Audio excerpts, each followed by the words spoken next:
Bienvenue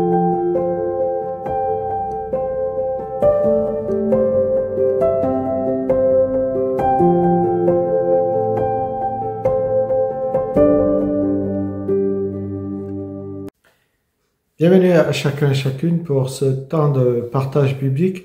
Ce matin, j'ai choisi un texte qui se trouve dans la deuxième lettre de Pierre au chapitre 1er et nous lirons à partir du verset 5.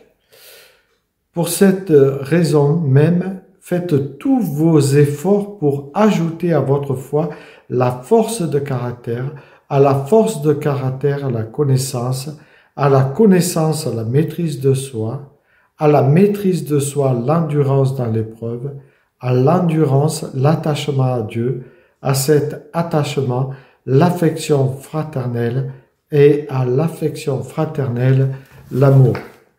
Voilà, ce matin, j'aimerais aborder le thème de l'effort. L'effort, on sait que dans notre société contemporaine, on essaye de le bannir par toutes sortes d'instruments, d'activités modernes qui nous permettent justement d'éviter les efforts. Et ça a du bon, mais il y a des efforts qui sont nécessaires pour nous en tant que chrétiens.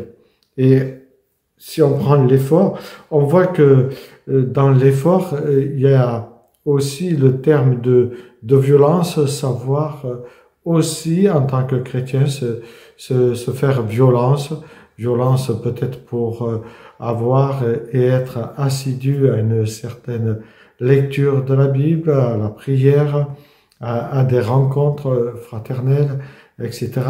Il y a aussi le mot de persévérance qui est souvent lié justement à ce mot d'effort et on sait que notre société moderne a du mal à faire des efforts et entre autres une génération plus jeune qui n'a pas été habituée à l'effort comme l'a été des générations précédentes ou par exemple si on prend l'exemple avant d'être et de se marier, on arrivait dans une maison, elle était vide, donc on devait faire l'effort pour obtenir, par exemple, une machine à laver, pour faire l'effort pour obtenir un lit un peu plus agréable que celui qu'on avait au départ. Et donc, à chaque fois, on voit qu'il y avait des efforts pour obtenir, alors qu'aujourd'hui, on est dans une société où, quand on se marie, on a pratiquement tout en principe. Mais l'effort, si on veut le bannir, je trouve que c'est dommage parce que je parlais de persévérance. Si on ne sait pas faire des efforts dans les petites choses, on aura du mal à avoir de la persévérance, c'est-à-dire à persévérer dans cette marche chrétienne qui n'est pas toujours évidente, qui est faite parfois de haut, mais aussi de bas. Il y a des moments difficiles. Et si on n'a pas maintenu une persévérance dans une assiduité à lire la parole, à se nourrir de celle-ci, je crois qu'on va devenir des chrétiens de plus en plus fragiles. Dans l'effort, on voit qu'il y a ce mot, ce terme travail qui est là, donc l'effort, ça suscite en nous un travail qui n'est pas forcément habituel pour nous, ou dans lequel on a de la peine à faire.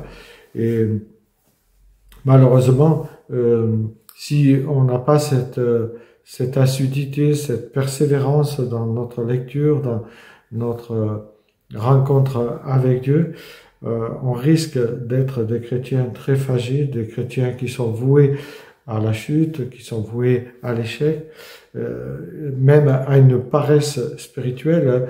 Le contraire de l'effort, c'est la paresse, et la paresse spirituelle.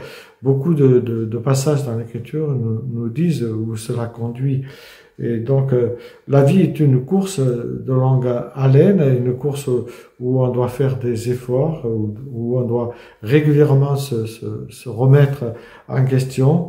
Et justement, Dieu nous invite à retrouver le goût, si j'ose dire, mais le goût de l'effort, parce qu'il sait que pour nous, le goût de l'effort nous amène à une persévérance, et la persévérance nous amène à accomplir notre tâche jusqu'au bout. Et aujourd'hui, beaucoup de gens ont du mal à aller jusqu'au bout de ce qu'ils s'entreprennent, que ce soit dans le mariage, que ce soit dans un travail, que ce soit dans quelque chose qu'on leur confie. Ils ont du mal à aller au bout de ce qu'on leur donne à faire. Et Dieu, lui, nous invite à aller jusqu'au bout, à persévérer pour que notre course soit accomplie. Comme le dit l'apôtre Paul, j'ai combattu la bonne course, désormais la couronne de justice m'est réservée. Que le Seigneur vous donne ce goût de l'effort pour que vous soyez dans la persévérance jour après jour.